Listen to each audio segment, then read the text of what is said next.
La géométrie traite de la forme.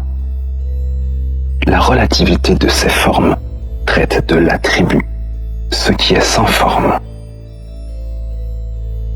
De façon géométrique, la forme associée à l'unité est le point. De façon informative, l'infini converge vers son observateur. Selon un modèle spatial, l'observateur est toujours contenu. Il se tient au centre de sa matrice. Selon un modèle temporel, l'observateur se trouve compris dans un certain présent. Son existence est un cheminement au cours du temps. Le présent se déplace en changeant de forme.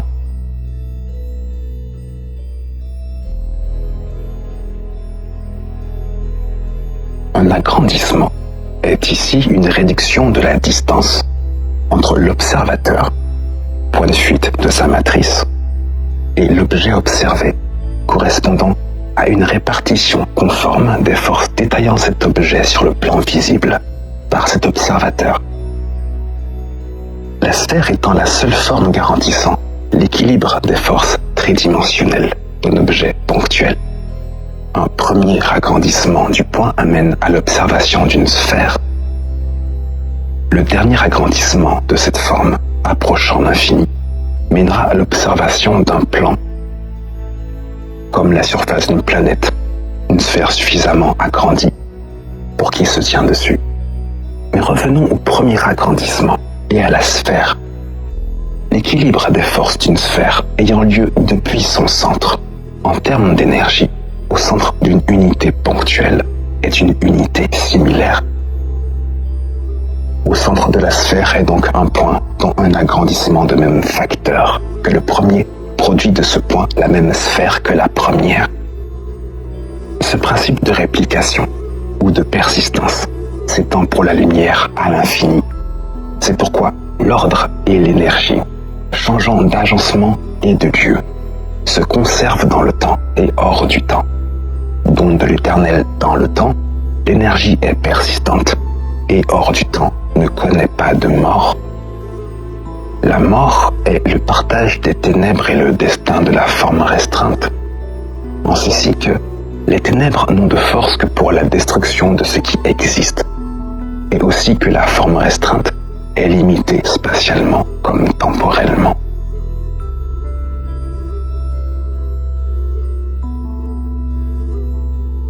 L'idée d'un contexte hors du temps est modélisable par le concentrisme des instances temporelles, induisant un rapport angulaire entre les différents cycles, qui décrivent le temps.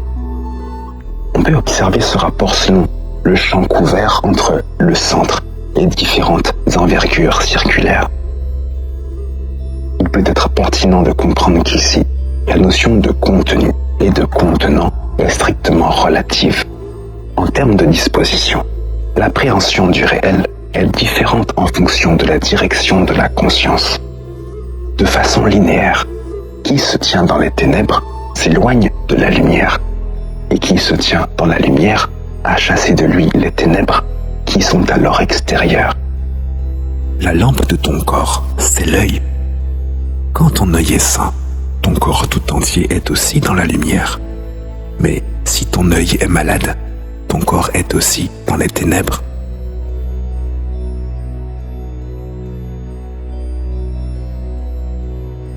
Entre deux unités matérielles au sein d'une même matrice, la distance est spatiale.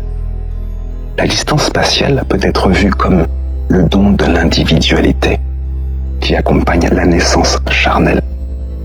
Il s'agit d'une séparation originelle qui correspond au don de la vie terrestre. Cette séparation est telle que l'individu tend lors de son existence à fusionner avec le sujet de sa réunification. Entre deux unités immatérielles au sein d'une même matrice, la distance est temporelle. La distance temporelle peut être vue comme un certain décalage informatif entre les individus. Ainsi, c'est hors du temps que se synchronisent les êtres, lorsqu'ils se captent dans celui qui fait l'ordre et qui est au-dessus du temps. Par la foi, nous comprenons que les mondes ont été organisés par la parole de Dieu. Il s'ensuit que le monde visible ne prend pas son origine en des apparences.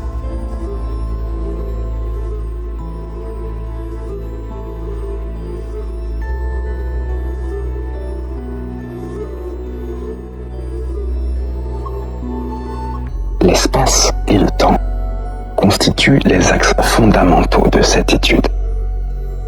Une référence est constituée selon un repère. Le repère est l'ordre, et en son centre peut être trouvée la référence. Le repère et la référence sont absolus. Ce qui n'est pas absolu est contenu et régi par l'absolu. Un axe est une suite de points alignés, généralement selon une droite, pour modéliser une direction relative et dans certains cas une limite. Dans les deux cas, il s'agit de ce qui constitue un repère.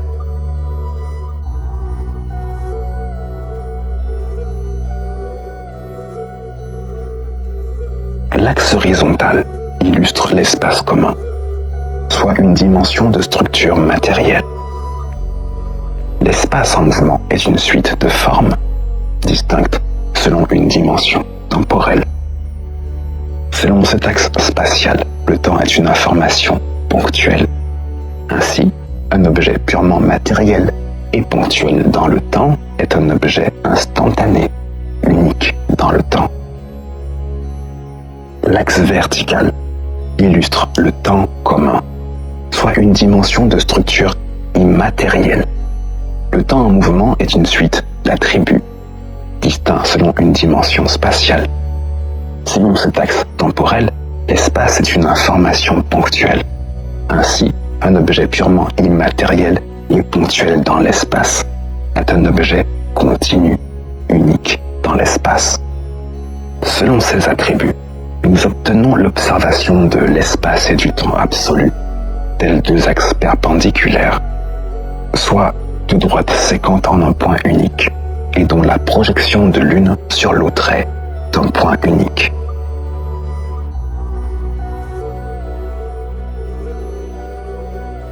La considération est la suivante. Tout ce qui est accessible à l'entendement possède une réalité. Précisons. Tout élément de l'existant possède une réalité propre, en ceci que toute manifestation informative coexiste dans l'absolu. Parce que chaque chose se trouve à l'emplacement qui lui convient.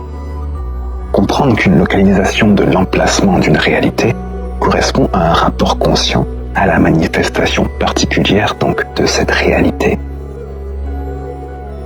Le cheminement de l'unité selon deux axes perpendiculaires et absolus est une suite qui répond à un certain comportement de cette unité, comportement qui modélise la localisation de cette unité selon notre équerre des mondes.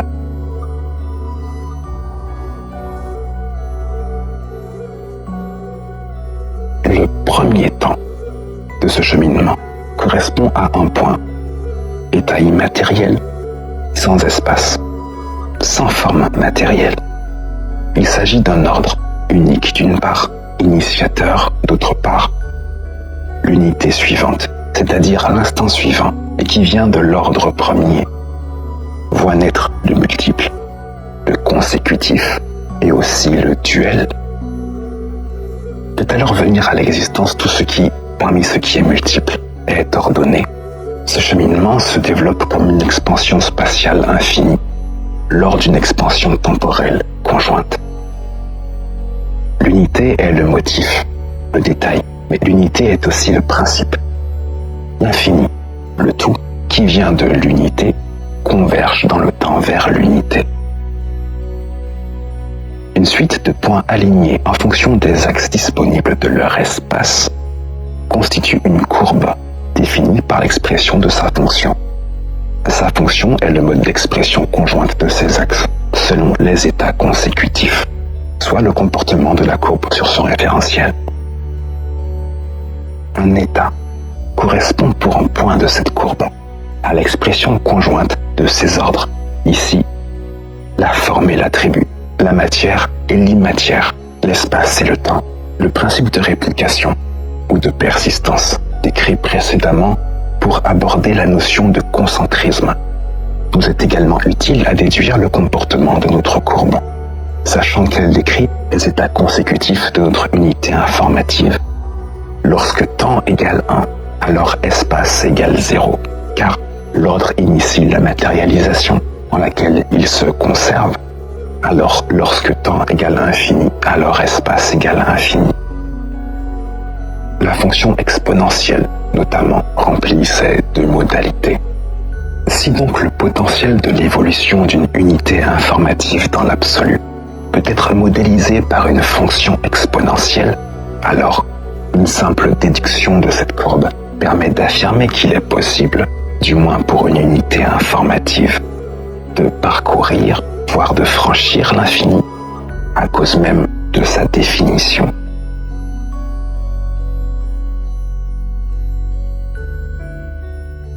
Les mots ou les expressions demeurent vides de sens si celui qui les emploie, en lui-même ou bien par la communication, ne leur accorde pas la valeur, l'emplacement qu'induit leur définition. Ce que nous appelons vérité est une notion éternelle selon les attributs de sa définition. Il s'agit d'une essence dont la valeur équivaut à celle d'une forme d'existence grossièrement nommée vie. Mais alors dans un contexte d'épanouissement de ses aspects bénéfiques, vérité est aussi une idée dont peut se revêtir le mot science.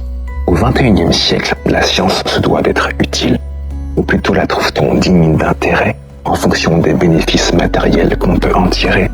Il semble maintenant très intuitif que strict bénéfice matériel induise stricte limitation du bénéfice.